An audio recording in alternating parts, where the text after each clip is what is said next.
Good evening and Ramadan Kareem to you all. I'm your host, Bara Abdallah, here to bring you a great line of segments featuring local talents, initiatives, and events from around the kingdom. As we celebrate the holy month, stay tuned, we'll be right back.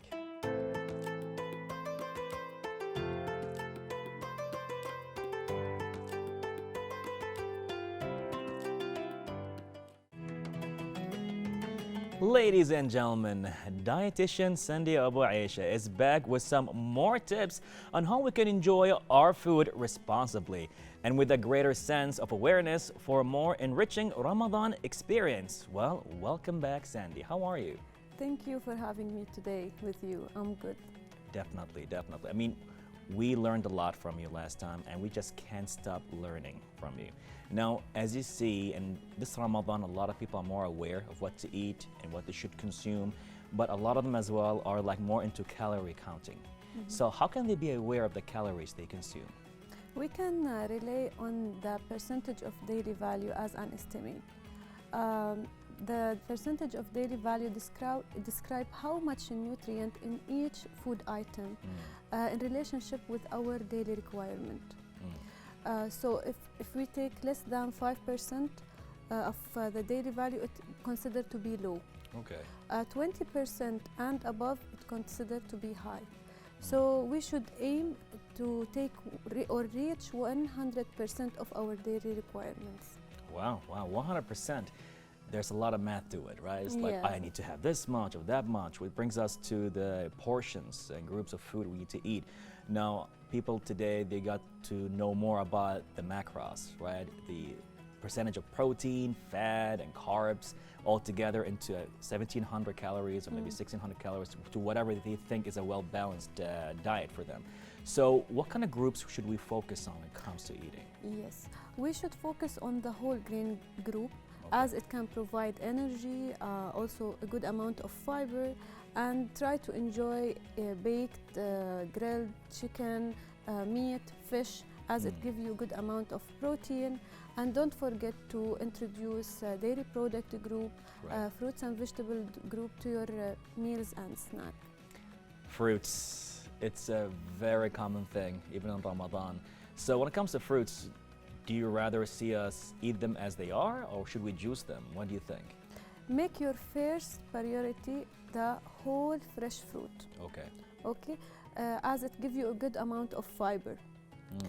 But if you want to take juices, take it occasionally and look for non-added sugar juice. So you should know that always half cup of juice equivalent to 1 piece of fruit with less fiber. That's a lot. Yeah.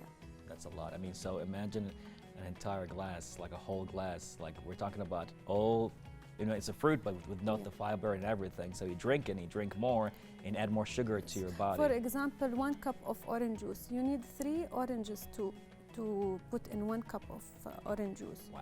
Yeah. And without the fiber. Yes. And Less fibers. Less fibers. I'll be taking this info to my next of thought, I guess. Very much like, oh, no juices, just give me an entire orange. Take juice if you want, but focus on non-added sugar juice. Okay. This is a good tip. It's very interesting. As before, we would just like eat whatever, but now actually like most of the iftars, whether it's with friends or family, we talk about awareness. We're talking about, okay, does this have enough calories or not? Is this good or not? People are more aware today. And not only that, they look at labels, they're more literate right now with labels and what they should read.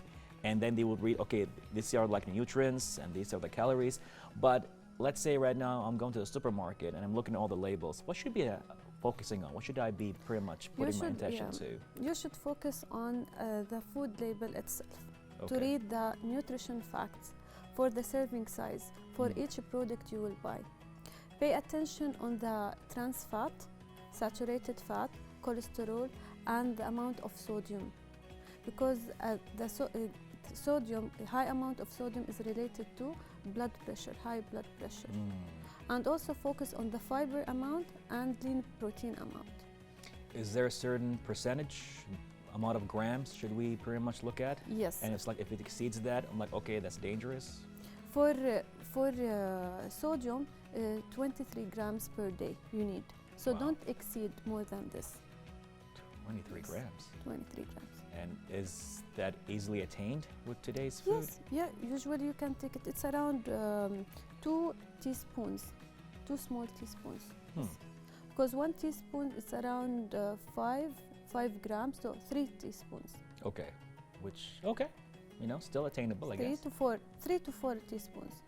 Well, Yes. yeah, 3 to 4. I think with mostly you will find those concentrated in canned food, I would say. Yes, canned food, processed food, Okay. like mortadella, turkey, Mm. this kind of food, canned vegetables, pickles. Right. Oh, pickles. He just hit home with that one, actually. Yes. Interesting. So make sure that we don't exceed 23 grams of sodium on daily basis. Anything above that could be pretty much a concern, right? Yes. Yeah. Okay, I'll put that into consideration. Now, as from calories to portions to fruits, and even talking about the amount of sodiums, now in Ramadan, some people are concerned about vitamin deficiencies. Mm. They think, or a lot of people go through they see themselves, they're losing hair, a lot is going on, they have less vitamins going on. So how can we pretty much be aware of that? What should we do in that regards when it comes to vitamin deficiencies? As usual, we should focus on balanced meal that Okay. contain all the food group. Don't eliminate any food group unless you have a medical problem. Mm. And introduce protein from lean meat, chicken, fish. Mm. Also, don't forget to add variety of colorful fruits and vegetables Right. to your salad or soup. And also the dairy products is important.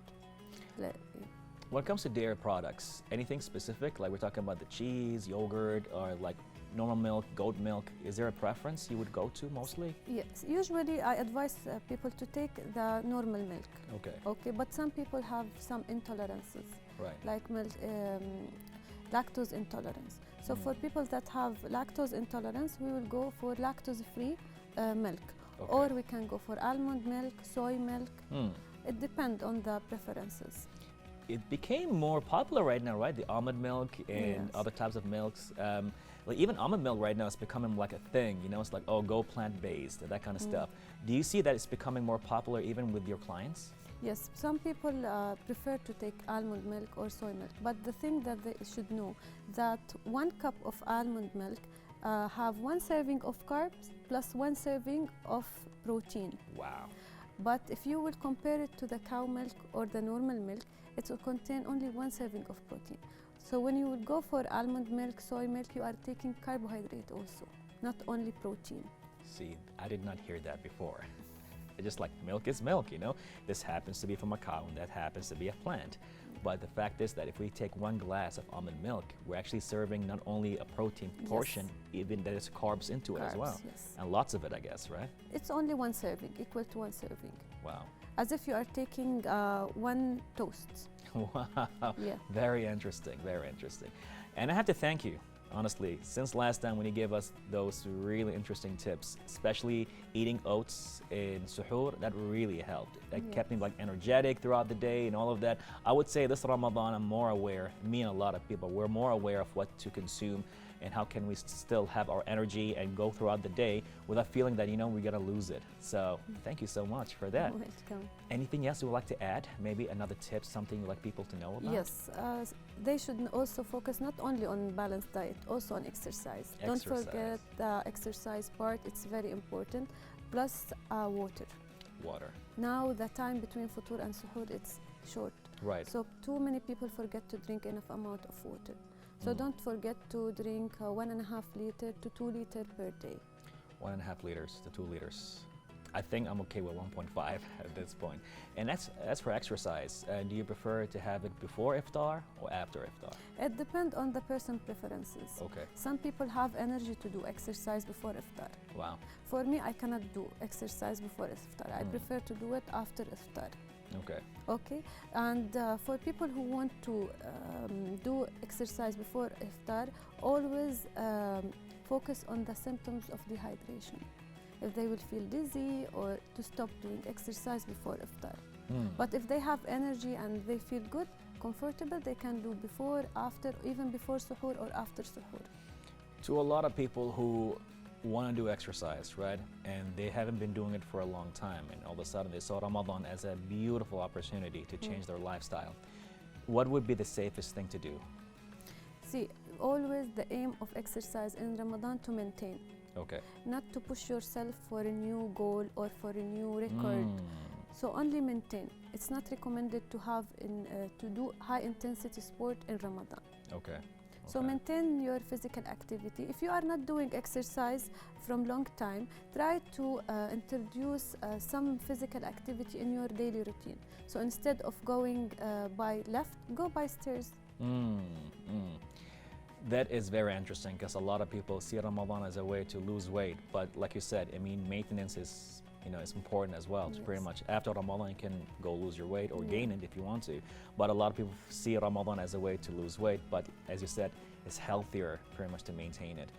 Well, Sandy, thank you so much. You always come here and bless us with your information and make sure that we live a healthy life. Thank you so much for being with us right here. Definitely, most definitely.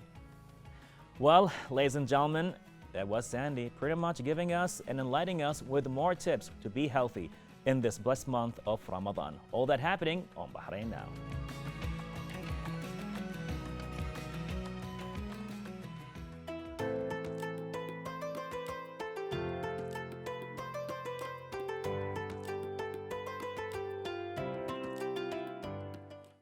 Ladies and gentlemen, Ramadan Kareem, and welcome back to Bahrain Now.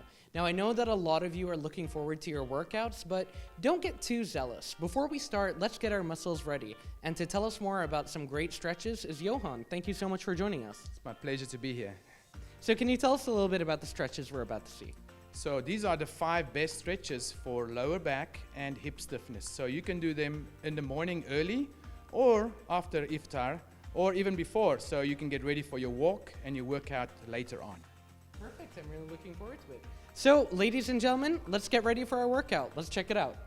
I'm gonna show you now 5 of the best stretches if you have lower back tightness and stiffness that you can do to release your hips and your lower back. So the first one is called the 90-90 stretch.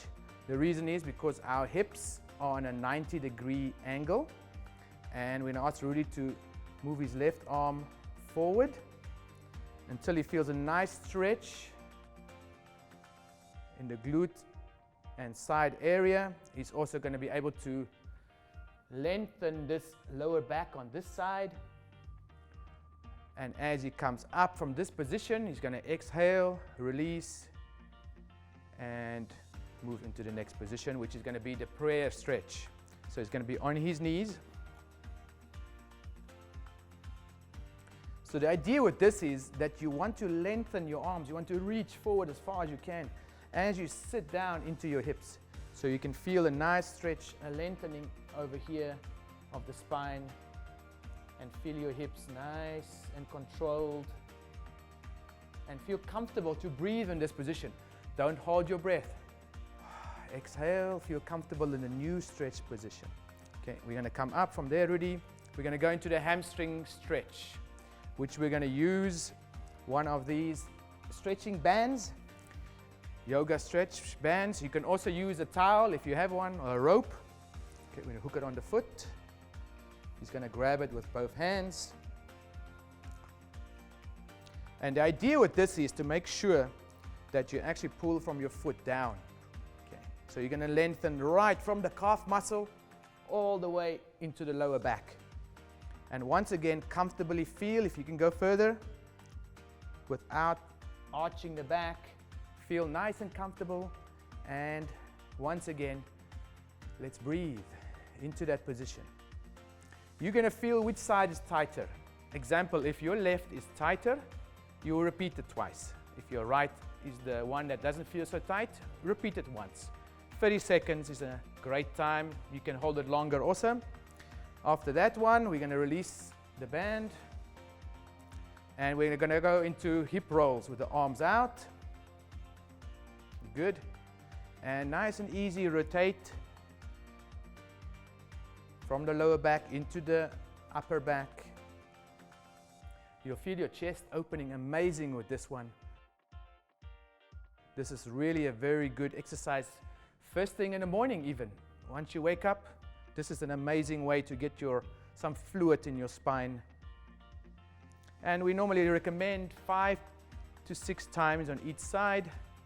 Hold it a bit longer on the side you feel that you need to stretch more. Example, you'll hold it here. A nice easy stretch on the side. Great. The last one is going to be the side stretch.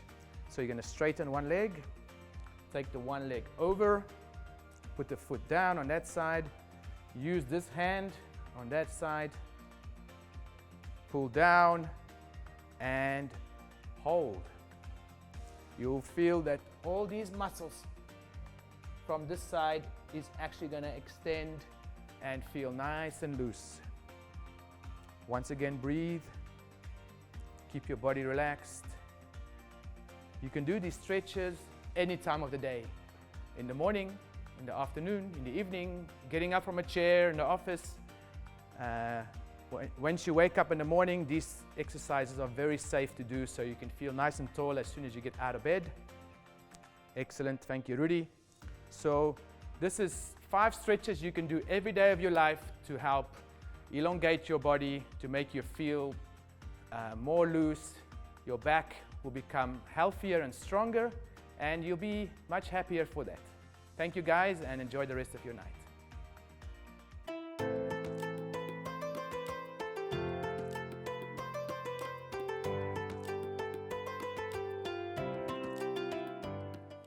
Well, ladies and gentlemen, this brings us to the end of today's episode. Don't forget to reach out to us on our social media accounts shown below for any inquiries. We love hearing from you. And thank you for watching, and we'll be seeing you in another episode of Bahrain Now. Till next time, Bahrain, I'm Bara Abdallah. Goodbye and God bless.